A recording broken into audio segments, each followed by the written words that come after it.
I will kick that off. I'm Ben Rausch. I'm the co-chair of the AIA Baltimore COAT, along with Zolna, who is also here. And we are doing a series of programs. We've got one this month, one next month, that look at equity-focused issues and how they intersect with the environment. And it's going to be great fun. If you are interested in joining the COAT and being on our mailing list, in attending committee meetings as we plan for later this year, you can find that on the website, and you'll find my email, and then I will add you to the list. Peter Dew is moderating this presentation, and I joked, but I am fairly serious. He's a man who hardly needs an introduction, but I'm going to do it anyways. Peter Dew is the founder of Dew Consulting, a sustainability consulting company. He is recognized. He is a recognized leader in sustainability, and he is a fellow of the American Institute of Architects, a LEED fellow, a Living Building Challenge hero. Peter was instrumental in crafting and advocating for the Baltimore City Green Building Law, establishing the Baltimore Office of Sustainability and the Sustainability Commission, where he served as a commissioner for 10 years. Dew Consulting is a JUST recognized company. JUST is a transparency platform for socially just and equitable organizations. Peter, thank you. Glad to have you. Thank you, Ben. And I will do a plug for Ben because his company, FSI, is also a JUST recognized company. Yes, we are one of 3 in the Baltimore region, along with ASG. Neat program. So we make that plug because really that is, social justice and equity is sort of the topic of this program. And another one that we'll be doing in February on food justice in Baltimore. And I'd just like to say a few words about how this sort of came about, because the COAT committee was meeting last year sort of in the midst of the Black Lives Matter actions throughout the country and really around the world.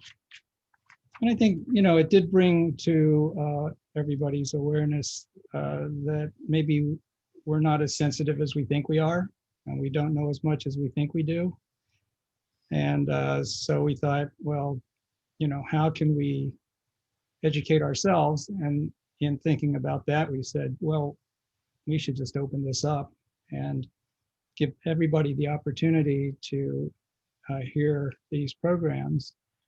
Programs, I think, we're trying to have the programs focus a little bit, since this is the AIA Baltimore, and a little bit about planning and how the city has shaped itself, and sort of what the consequences of that have been, given the racial overtones of how that has all happened. Ruth Ann Norton, I will introduce, but I'm going to ask Nathan, I think our IT or our assistant, to put up a poll. We're going to ask you guys to take the audience to take a little poll while I'm introducing Ruth Ann. And then I think her presentation will address a number of these points, but we'll talk about them at the end of the program. So please do your best. See what you think about these questions. Ruth Ann Norton is President and CEO of the Green and Healthy Homes Initiative, a nonprofit organization founded in 1986 that is dedicated to the elimination of childhood lead poisoning and the creation of healthy, safe, and energy-efficient housing.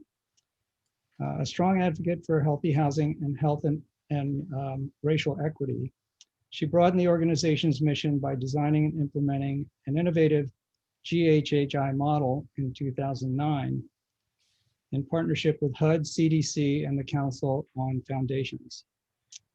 GHHI works with over 65 partner jurisdictions, and its model is built on a framework of cross-sector collaboration that effectively integrates resources to comprehensively deliver lead hazard reduction, healthy homes, weatherization, and housing rehabilitation interventions. I've known Ruth, I'm not sure, Ruth, if we met through sort of the architecture and your lead cessation work, or whether through my wife, Lorraine, and your community health work together. But I think we've known each other pretty nearly from the time you came to Baltimore. And that, take it away. I think this will be great. Thank you, Peter. Been in Baltimore almost 40 years. You know, I tell people that I moved to Baltimore and said I would be here 2 years. About 11 years later, I took a job with the then Coalition to End Childhood Lead Poisoning. They asked me to help them out for a year. I said I'd do it for 2 years. That was 28 years ago. I moved here 40 years ago. So I'm not good with the 2-year thing. But I, sorry for that, that bio and introduction. It's a little kind of long and boring, but I will say that the Green and Healthy Homes Initiative, in short, which I'll talk to you here about as I load up my slides, came about from our work here in Baltimore, where we're headquartered, because of Joe Biden, actually, who in 2009, at the behest of President Obama, saw a paper that I wrote about the intersection of health and energy and its impact on the moral compass of the US and what we were doing about it. So very happy that it was Joe Biden's office that transformed us, or helped transform us. It's the Green and Healthy Homes Initiative, and today I watched him to unveil a racial equity plan that I'm really glad to see moving forward. And I think all of these things will intersect. And Peter, I think the time we spent most together was on the sustainability work, and I really appreciate all of the good that you and AI are doing. And we had a pre-conversation yesterday of how much I think design has to do with the quality of life and health, and how the outcomes for people. We focus on housing condition, but what you do is give people the ability to breathe, to feel comfortable, to envision and dream. And I think all of that is important. So I want to talk to you a little bit about who we are, headquartered here in Baltimore. We were founded in 1986 by 9 parents whose children were heavily poisoned by lead. They lived at in the 800 and 900 block of North Washington Street. These parents who knew each other as neighbors met again in the intensive care unit where their children were being treated, and for 28-day deep muscle injections to remove all of the heavy metals from their body. But what the parents also knew is that Baltimore was suffering the twin tragedy of deteriorated housing stock and poisoned children. A story that continues today, but founded an outward look to break the link between unhealthy housing and unhealthy children.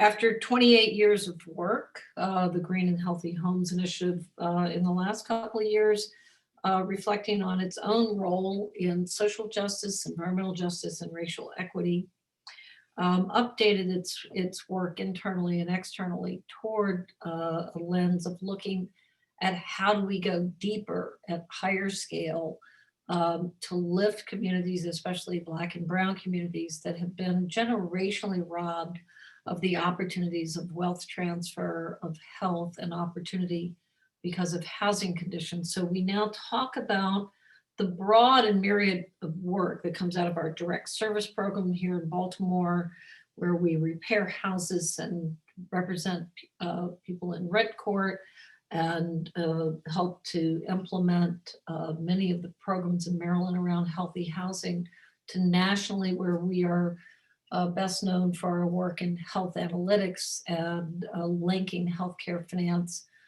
to advancing healthy housing and big picture projects I'll talk to you about. But we describe our work as a advancing racial and health equity through healthy housing, addressing the social determinants and the structural determinants of health and equity in all of our work and through the 50 employees that work for GHHI throughout the country. So being a headquartered nonprofit who I think punches well above its weight, this is where we work if you want to kind of map it out a little bit. In various projects, we serve as the health advisor to the Energy Efficiency for All network.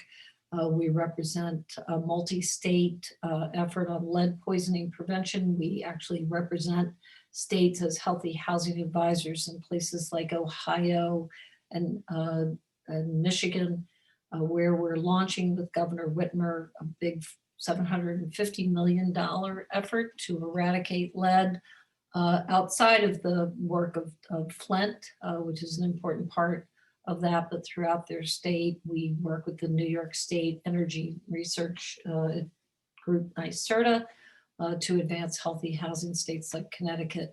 So we have a lot of work going on around the country, but Baltimore is our home, and Baltimore is where we have recommitted our own priorities and work behind the leadership of Joy Moore, our board chair, and board members that many of you may know, like Doug Nelson, the former CEO of Casey, Ken Jones, the chief financial officer of the MacArthur Foundation, Beth Blower, who leads the Hopkins Center on Civic Impact, but is known for the coronavirus tracker and others. We're all committed to how do we look at housing condition as an opportunity to lift lives and opportunity, but to make the hard choices that we need to do. And because of the history and the deep, deep history of disinvestment in the neighborhoods in Baltimore, in what is in a book, I will recommend two books to you to read in aligned with what I'm talking to you about. One is The Black Butterfly by Lawrence Brown through the Johns Hopkins Press. And the other is Gray to Green, written by my friend Dana Borland, who created the Enterprise Green Communities work, is now at the JPB Foundation. But in all of our work, we're looking at how do the history of ill-conceived and unjust policies and their application play in the lives of children today. How does the lack of housing code enforcement over generations play in the lives? And how do things like the United States of America putting forth a federal call for a uniform baseline housing code policy to lift health and opportunity in 1937, and the next year turn around and mandate the use of lead-based paint that had been banned by every developed country except the United States by the League of Nations in 1921, and mandate its use in low-income neighborhoods throughout not only Baltimore, but the nation. But the good thing was that Baltimore was also the first city and first public health jurisdiction in the country to ban the use of lead-based paint in housing and start a pathway of thinking about health and housing. But the toxic legacy that we know and see and its impact on the social determinants of health is so strong that we are talking about it today. We have seen how it has undermined communities. But our work in creating better housing is really focused on something that you all know well, I'm sure, the social determinants of health, of outcomes and opportunity. We often refer to them as the structural determinants of health, those things who really put people on a pathway and of where they will, how will they compete, and how will young kids compete in the classroom? Will they be lead poisoned? Will they be suffering from asthma because they cannot breathe, because their houses were not designed to provide good indoor air quality or not updated to do that? Are they suffering from extreme heat and extreme cold, contributing to our problems in climate instead of being part of the solution in climate? And how does that all play into the social context and outcomes, not only in education, but the ability to get to work, the ability to earn, learn, and thrive. I'll talk a little bit about some of the studies that we've done and the work that we have done that talks about that. But in looking at how we have designed policies, how we've designed houses that children who are now living and seniors living with many challenges in older and occupied housing, that's our focus. It's the 30 million families that keep us up every night that are now asked to take these poorly designed and poorly invested in housing and communities and use that as a shield for their health during COVID. We have kids who are staying at home and receiving higher doses of lead, greater exacerbations of asthma. We represent and work with the New Jersey Health Department, who has expressed, Governor Murphy and his administration, we're working together over the concern that people aren't getting their kids to their 12 and 24-month well baby visits, but instead are being dosed at home by mold, mildew, moisture, poor indoor air quality, and lead. And in fact, while lead testing has gone through the floor, is down greatly, as reported by CNN and other news outlets, the rate of kids getting poisoned is higher in places like New Jersey, but even here in Baltimore. I recently had an opportunity to be talking with a family whose child right before COVID, young baby, had a low level of lead poisoning that had been detected. The family was trying to get help with the house because of the shutdown. That young baby at 11 months of age was at a rate of 32 micrograms per deciliter. What we know is there is no safe level of lead, and levels as low as 2 micrograms per deciliter will have aggressive permanent impact on cognitive abilities and functions of the brain. But it's these 30 million families, seniors, children, intergenerational families living in unhealthy housing that relate to the number one reason that kids miss school through asthma. Robert Wood Johnson Foundation tells us that 40% of all hospitalizations and emergency department visits for asthma are related to lousy housing conditions, high cost on energy, high cost on asthma, and still this many decades and decades later, we're still spending billions every year on lead. This is rooted in how we designed our policies, whether they're banking policies, housing code policies, and they relate now the same communities from 1930 where we started to really break on the redlining and the way we treated and disenfranchised communities.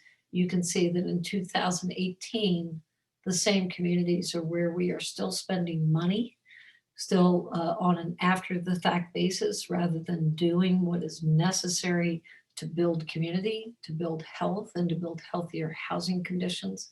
And so we are paying that price not only today, but for the lost opportunity that our city and many others have lost out on the ability for kids to reach their full potential, for seniors to age not only gracefully, but with good health and the ability to transfer wealth intergenerationally. We have redlining that is lined up right against not only lead, but asthma and high ER diagnosis rates, on the heat mapping of where we're looking in under-resourced communities and their contribution to the heat mapping and climate change. And as a result of that, suffering deeply from high morbidity rates, high mortality rates. We all know the difference, or have heard the statistics, if you live in Roland Park versus if you live in Cherry Hill. Your life expectancy is going to be cut short 20 years, much of that related to the high morbidities of obesity, cancer, and housing condition. And so this whole aspect of how we have looked at our policies, even when we have put some very stringent policies in place, the lack of investment in looking holistically at standards of housing to enforce those standards of housing. And so we deal every year with these issues. You know, not this past election, but the one that was won by Catherine Pugh for mayor. I went to one of my to a mayoral forum. There were 11 candidates. 9 of them said lead poisoning and the housing condition were going to be their #1 issue. And yet we remain in stagnant place, while other communities that I will talk to you about are now seeing large investments from hospital systems and health systems, are seeing higher scale funds that they are saying it is time. Looking at post-COVID reality, looking at the elimination and lift again of something that's not news to us, the racial disparities that are coming out of housing. This can change, but it's a deep problem that really undermines the rest of the work we do. And these same communities that are hyper segregated, you see Baltimore, Birmingham, Chicago, Cleveland, Detroit, Flint, et cetera, are the same communities that I work in every day across the country, struggling from these issues of poor housing condition, and some that are throughout this list, from Philadelphia to Chicago to Cleveland. These are the stories, but it's grounded in our communities where a child lays their head down at night, where people are living, and how we are looking at their outcomes today, but the urgency of what we will be looking at at a post-COVID reality where less investment has gone into housing. And as I said, high dosing, high injury, high lead, high asthma coming and in these communities where over 70% are Black and brown communities are getting this dose of poor air quality that is exacerbated carbon monoxide levels, exacerbations of respiratory disease. So we're trying to build equity in the work that we're doing. You know, we did a study around how do we, if we take evidence-based practices on things like asthma and indoor air quality in Baltimore, and we worked with the US Department of Housing and Urban Development, hiring from the community to repair in the community those things such as leaky roofs and ventilation and weatherization so that we don't have extreme heat and extreme cold. And we took those measures in 240 homes, 139 of which had kids who were chronically missing school 20 days or more per year. And our results were that we lowered hospitalization rates by 66%. We improved perfect attendance in the year following by 62% for those same children, and 88% of the families were able to get to work at a higher rate and be able to maintain their jobs and advance in their work because we were able to stabilize housing, make it healthier. But what we also did was deliver hundreds of thousands and millions of dollars back to the state Medicaid program and to the federal government, because we weren't having to pay for high cost of hospitalizations. And instead, we were creating savings that today we're now changing our work, or have changed much of our work here and around the country, that we're getting healthcare to invest in that work. And in Baltimore, AmeriGroup invests in the work that we do to align, grade, and coordinate resources that to lower lead hazard control, to reduce asthma, to fix measures on fall and injury prevention, something championed for older adults by the Weinberg Foundation and many others, and improving energy efficiency and health by aligning that work together. By doing that, we're able to take philanthropic dollars, federal dollars, and think about the private sector in how we redesign the health of housing how that relates to a larger community design. But what we also know in a study done by the Center for Employment Opportunity CEO at our work that we did in Buffalo along with Cornell University, that study showed that we raised the wages from $4,000 to $8,000 a year for the workers who are cross-trained to know how to address energy efficiency while lowering lead poisoning and things like mold, mildew, and moisture. But what we're also doing is making programs much more efficient. What got the attention of Joe Biden and Barack Obama to invest in our work is that we pointed out the fact that in Baltimore, for example, having housing with poor leaky roofs or poor indoor air quality or poor design on the energy efficiency was causing 62% deferral rate for grant programs intended for their lowest income community members, and where that money was needed, 62% of the time we were deferring it, we were setting it aside because of the health issues related to housing. So we have a whole house strategy to change that and to change the future, to think forward about what it means when we actually remove lead hazards, we reduce asthma triggers, we prevent injury for seniors, and we look at things like radon and asbestos and energy efficiency together to look at that whole house strategy. And what does it mean from a public dollar investment to what we reap as taxpayers, what the government reaps in efficiencies, and what families reach in opportunity? We have opportunity to invest dollars with community, to be owned by and driven by community, to improve their health, and to think more broadly about the other needs that come in that. So we integrate in our work food and food strain and food security, finance and budgeting, while we are working with the family on a household support plan. But we have much higher rates of success in that when we are trying to work on those issues if the environment in which they live, they can see and feel the improvements through better space, through better quality in thermal comfort, and through the air, literally, they breathe and the roof that's over their heads. So we've done a lot of work about the non-energy benefits of energy efficiency and weatherization, and moving that work to opportunity in higher school attendance, neighborhood quality improvement, economic productivity, and better outcomes on test scores. Kids poisoned by lead are 700% greater to likelihood of dropping out of school from their peers, and will earn less, about $1.2 million less than they would just with a high school diploma.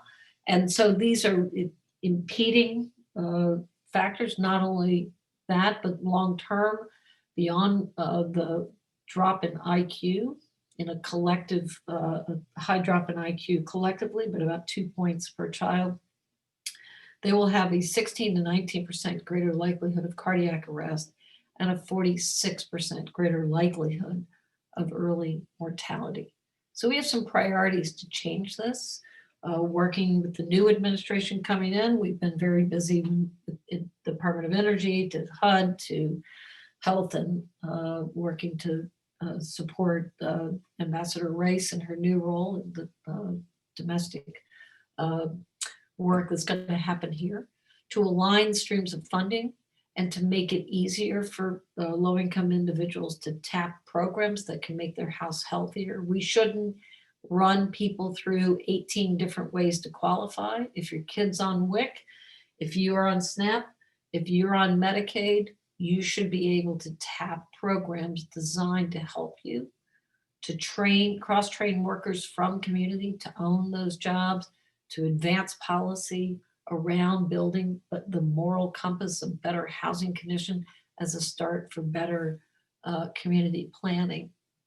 And so we're able to also look at things like healthy building materials and its importance in how we do that work, training workers to utilize healthier, more recycled and greener materials, because the off-gassing alone is a health issue, but our work in climate justice, GHHI's work around the country in partnership with NRDC and Sierra Club and other places around the country, we are committed to how the materials we use, the practices we use to be evidence-based, to be climate friendly, and to be moving forward this opportunity from solar to cool roofs as a jobs movement in economic mobility. And we see that we're able to do that.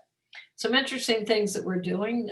We are working with hospital systems around the country to tap what is called hospital community benefit funds, those monies that have to be reinvested by nonprofit hospitals in lieu of taxes. And just recently, with the University of Pennsylvania, we got a commitment for $50 million cash investment in Lancaster, Pennsylvania to eradicate lead. We are working with NYSERDA in New York to team up with their Medicaid system to create a fund, $10 million fund for health and safety that will be replenished through Medicaid reimbursement, because we're lowering the cost of health care and improving outcomes. We are working with the state of Connecticut to align this as a way and a practice that of alignment in working together. And then we have healthcare reimbursements like AmeriGroup's reimbursement here for our work in Baltimore, but we're seeing that in Utah and Michigan and Rhode Island. And in Michigan, we're building this fund with Governor Whitmer to eradicate lead at a high level. In New Jersey, we are supporting a whole house model project through their public utility network and their health network to bring that together and align investments so that the standard of housing will be driven by health and energy standards in doing this. And then we are working on outcomes-based financing from the private sector that will invest at scale to improve health and will receive payments back from the healthcare system for the outcomes when we lower hospitalizations, improve and lower emergency room visits, and instead get kids to the classroom. So we're working across the administration on weatherization issues, cross-training workers, establishing a big national fund on lead and healthy homes. We have proposed $100 billion investment to the incoming administration, and the good on lead. And the good thing about that work is lead is one of the most bipartisan issues that the Congress, even the current Congress, supports. And in fact, we were able to triple the amount of money going into lead hazard control and healthy housing in the crazy Congress that preceded this one, because it is one issue that is championed on a bipartisan basis. In Baltimore, we created housing choice vouchers based on helping families to escape lead hazards. And now the Baltimore Housing Regional Partnership is advancing that to create a healthy housing public voucher. We just completed excellent work on getting the mandate for carbon monoxide detectors in public housing. If you can believe that that wasn't the way of the standards coming out of HUD, and we got federal public funding for that in the last stimulus to ensure that we will make sure that carbon monoxide is the standard. And we're using things like Medicare Advantage to pay for injury prevention. We're building that case, and we're drawing down unused administrative dollars from the Children's Health Insurance Program to create healthier housing for energy efficiency, for asthma reduction and lead poisoning prevention. I'll just tell you as I close these remarks, I'd like to get into a dialogue more with you all and with Peter, that when I go to work every day, this is the headline that I think about. In 1991, just shortly before I began the work at the Coalition on Childhood Lead Poisoning, now GHHI, the Baltimore Sun said efforts to eradicate lead would be doomed to fail, destined to fail. Well, these kids, the ones I worked for, were children of those 9 parents. They stormed City Hall in 1991. It was not an insurrection, but they wanted to make the point that we were using kids as canaries in the coal mine, whether it's on asthma, whether it's on radon injury and housing condition, and that we were impeding their futures. I'm happy to report that this number is actually now 99%, that we have reduced lead poisoning, taking Baltimore from the #1 place in the country for the concentration of lead. And we've lowered lead by 99%. And Duke University, my arch rival college, says that our work has produced a $44.5 billion economic return out of that work.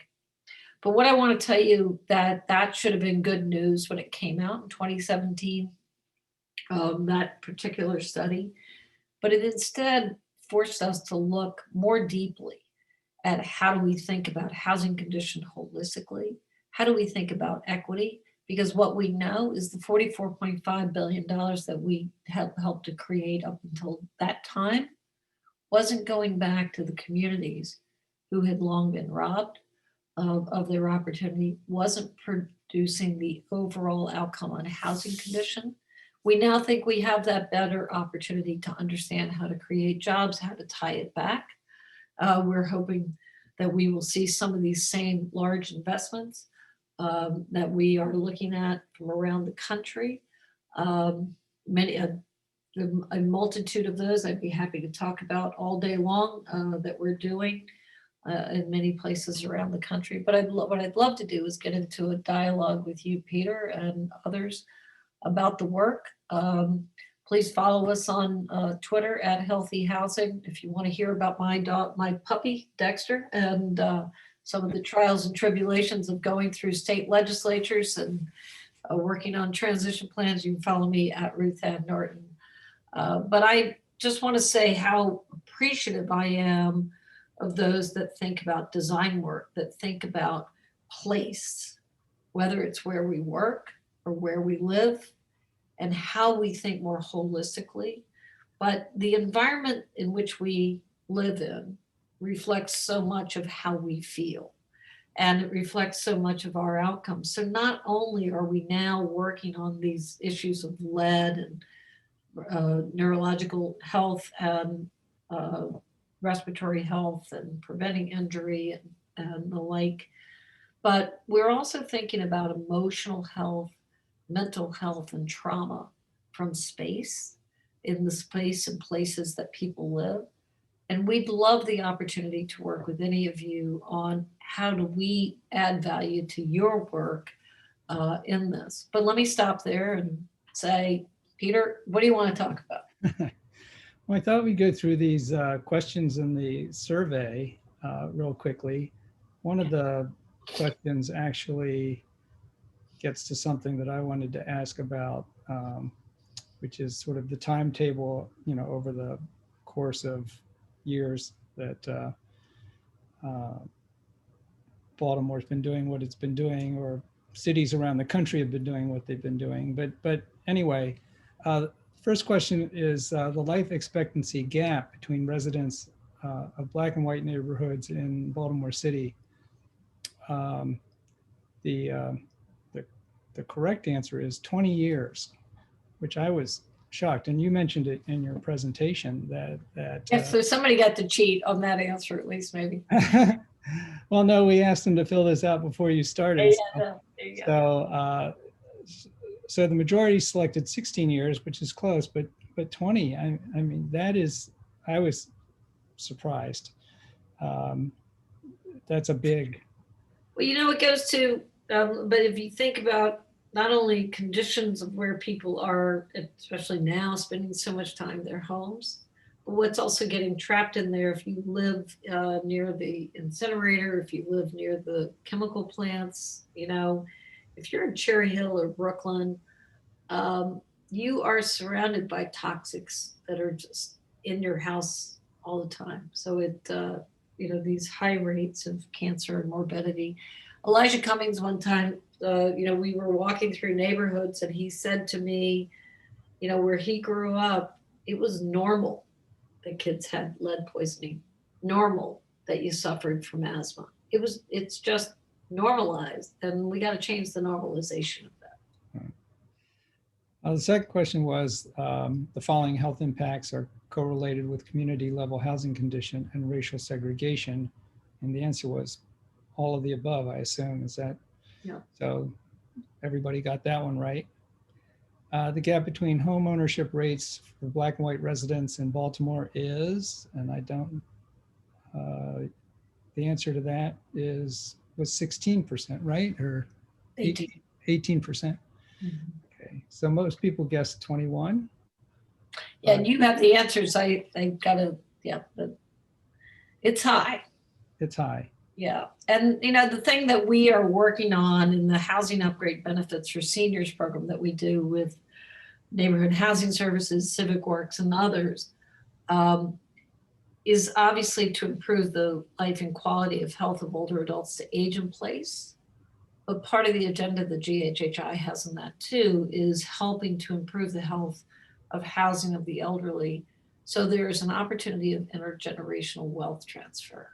In the white community, that the higher rate and some of the steadier kind of equity built over generations comes from home ownership. That is often not the case in Black and brown communities. So we're really trying to change that.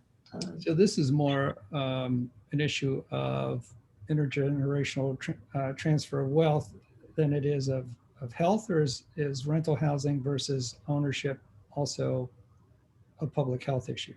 Rental housing is a massive public health issue. There's a loss of wealth there too, because when families flee bad housing, if you have property owners who are not holding up to standard, most are, we recognize most are in the business to do right, but where there is not, the loss of your goods and the loss of security deposits and the cost to re-up again and to move.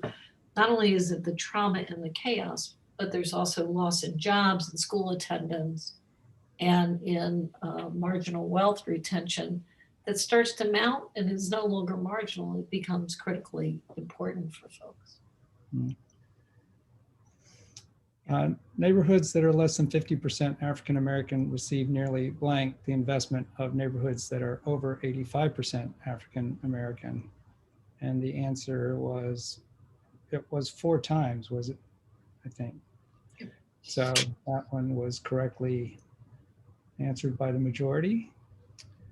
And this is the one that I kind of wanted to get at. In what year did Baltimore City pass the nation's first housing segregation ordinance directed at Black people? I assume this was housing segregation ordinance. This was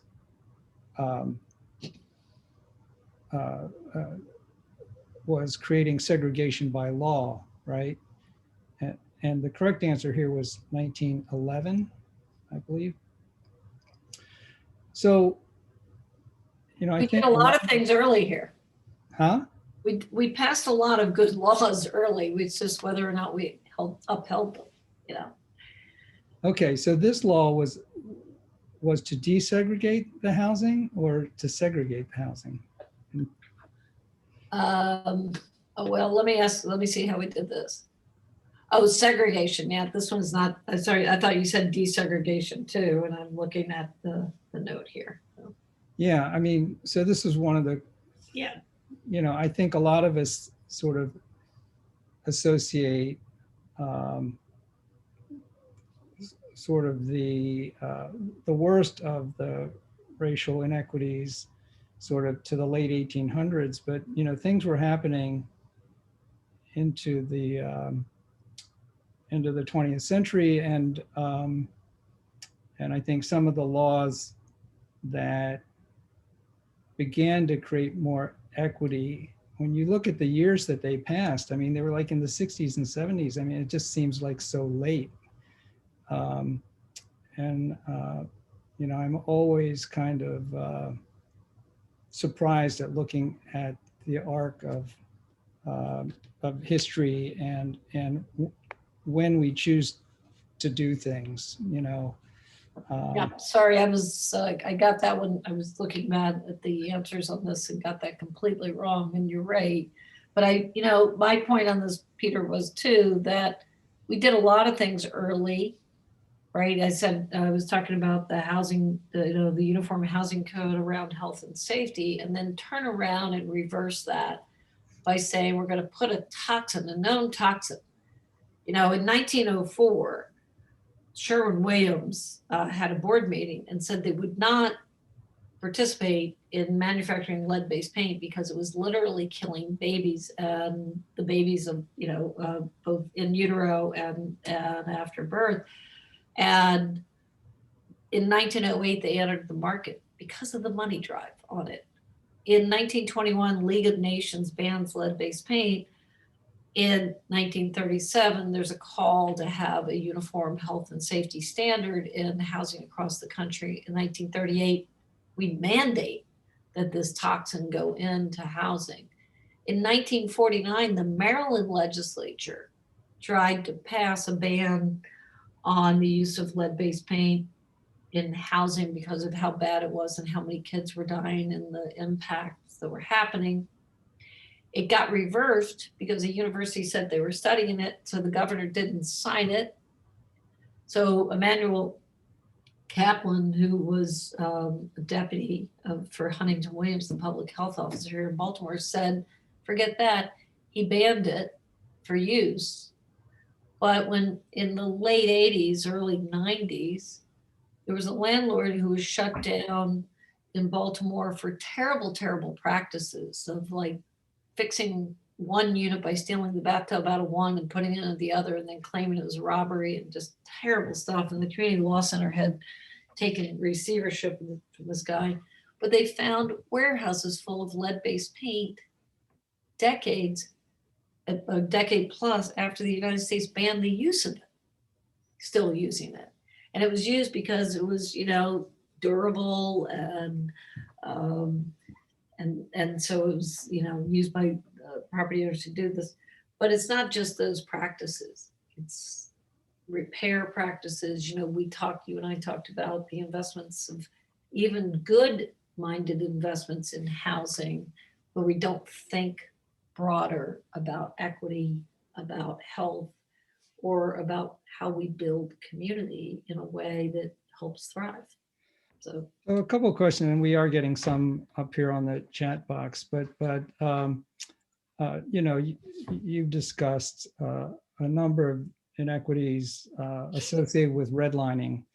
Are there other sources of pollution that affect communities that are not related to redlining? It's sort of just a matter of choosing sort of poorer or other disadvantaged neighborhoods as the place to locate a particular type of facilities. Well, you could say they're not really redlining, but they're all part of what I will call at best unconscious collusion, right? The highway that gets built next to the low-income neighborhood in Detroit and causes massive, asthma.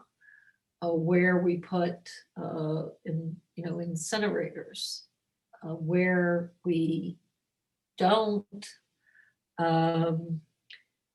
it sort of builds on itself too. When I started to do this work in the early 90s, the housing commissioner at the time and the Baltimore City Housing Department said, why would we possibly invest resources in communities where the house is so poor and in such bad condition?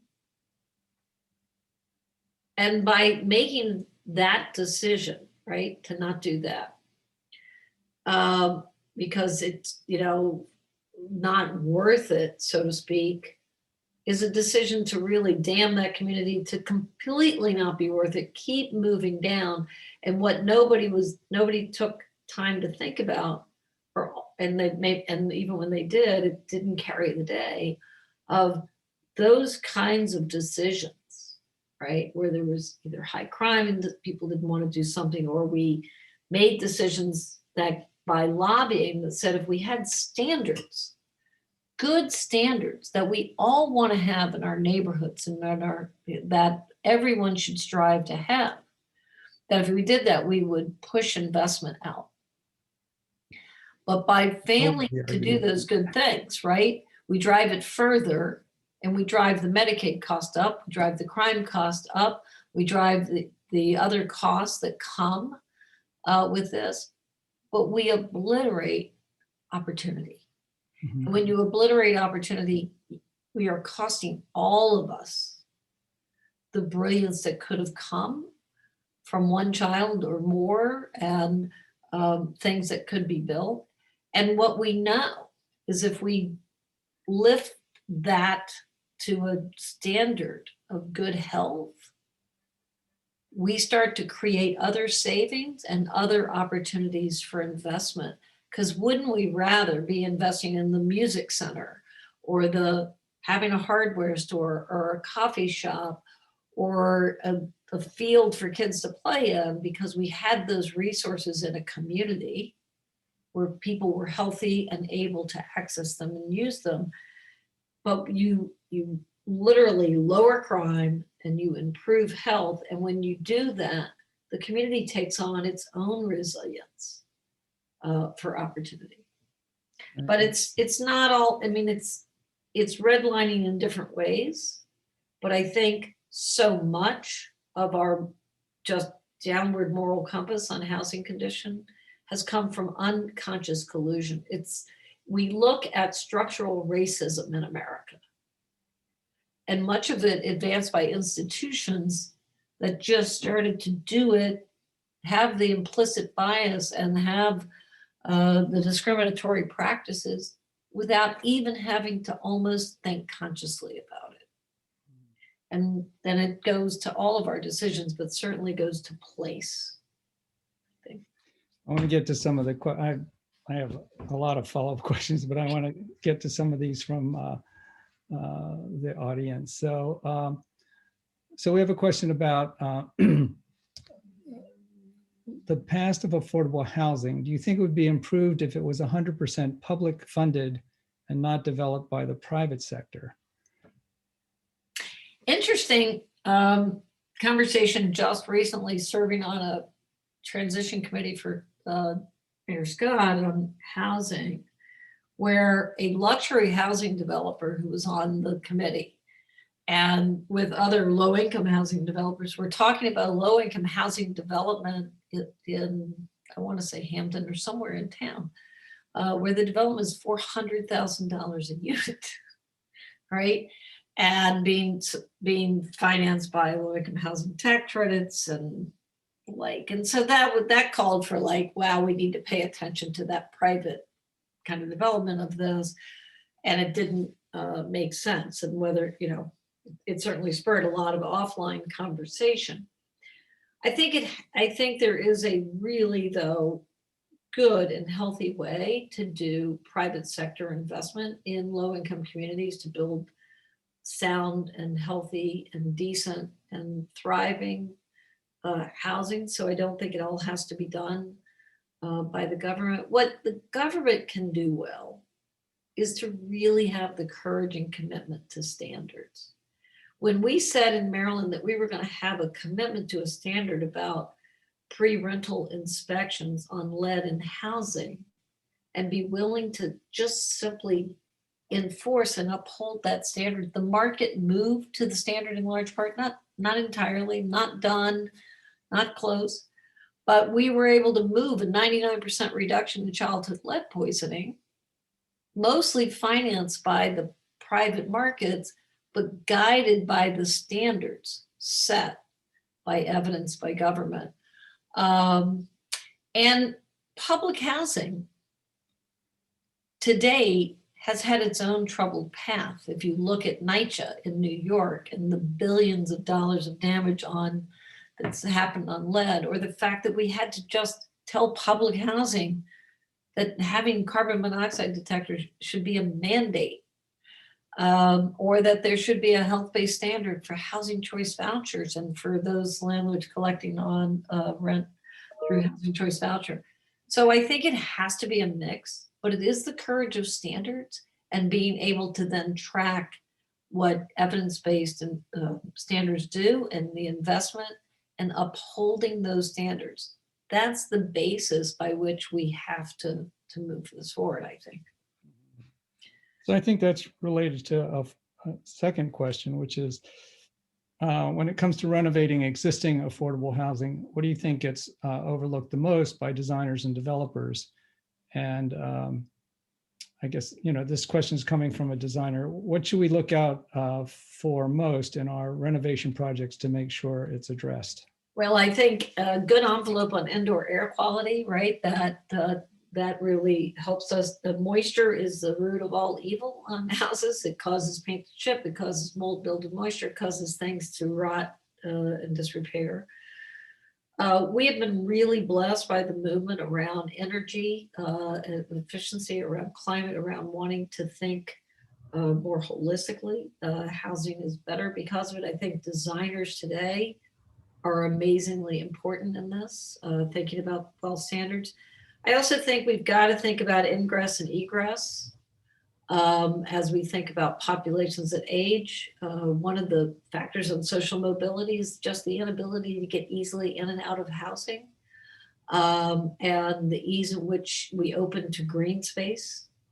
At heart and soul, thermal comfort, indoor air quality is key, but building materials are also key. And taking the time, we're improving that every day. We're improving those standards around building materials. The Healthy Buildings Network, which is out of Minnesota but working across the country, has done a great job of this. But I think having just good space where the air is clean, where there is thermal comfort, and we're able to control things around moisture. If we could do two things in the repair of housing, roof repair and window replacement are critical, right, across the board. But it has to be supported by good airflow and quality, indoor air quality. So, I think And light. I think light is super important. We don't think about it enough. You all do. I think it has a lot to do with people's health. Yeah, it's important. So I'm just thinking, I think new housing, Maryland's pretty progressive on the codes. We always adopt the latest code. And I think new buildings are good, here in the state. But a lot of housing renovation gets done by real estate investors and small-time developers who are less sophisticated and so on. Can you talk a little bit about sort of how that issue, is that an issue and how that can possibly be addressed? Well, it is an issue on ongoing maintenance, right? Now we're in COVID, so the ongoing necessity of essential maintenance practices and investment in that is really troubling. But when you have absentee or small pocket investment, in many cases, that maintaining a house becomes a big challenge, number one. Accessibility to have, for tenants to have a relationship that they can be in touch with and communicate gets challenged. Some of the bigger and larger property owners do a better job of having a standard of care.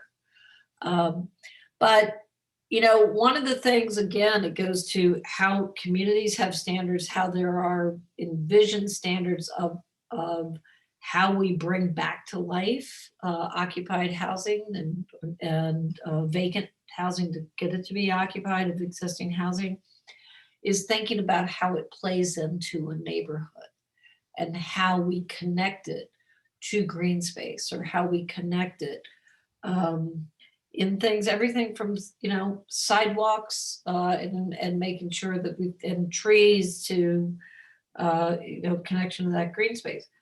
Clearly, we work on the fact that where people are spending a large part of their time, where they sleep at night and wake up in the morning, where they right now are schooling their kids and being the entertainment and everything else, but how critical that is.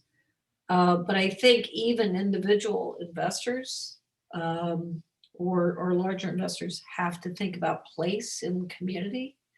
But this is, again, I hate to be the broken record, it's where standards and the willingness to enforce certain standards, not take away individuality or creativity or any of that, right? But to have certain baselines that say, this is what you must do as a baseline. It's a product like any other. If you invest in it to put it on the market to rent, it's the same as putting food on the market or manufacturing of a car.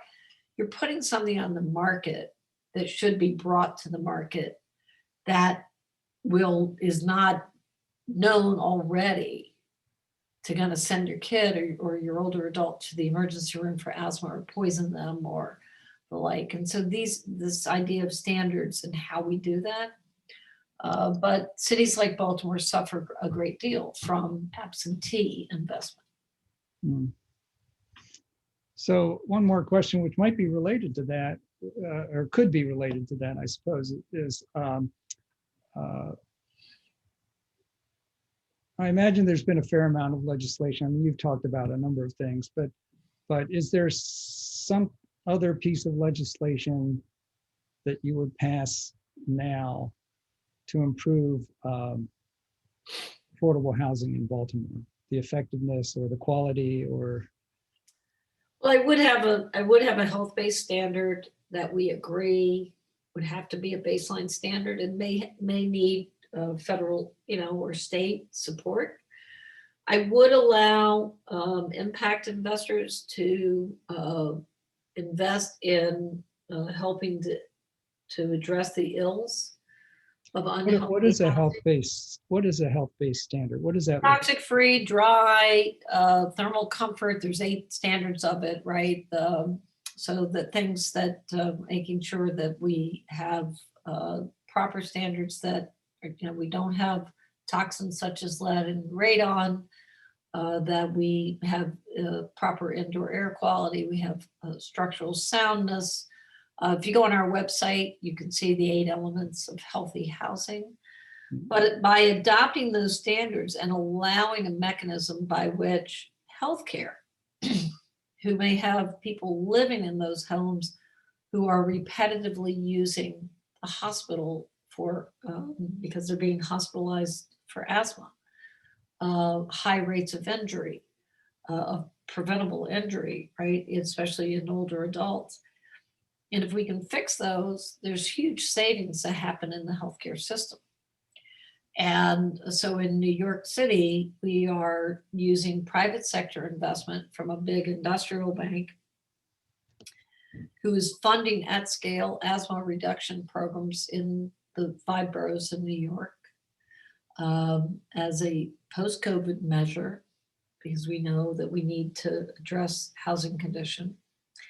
And the healthcare entity, Affinity Healthcare, which is known now by Molina Healthcare, will be paying back the financing with savings created by the lowering of hospitalizations and emergency room usage.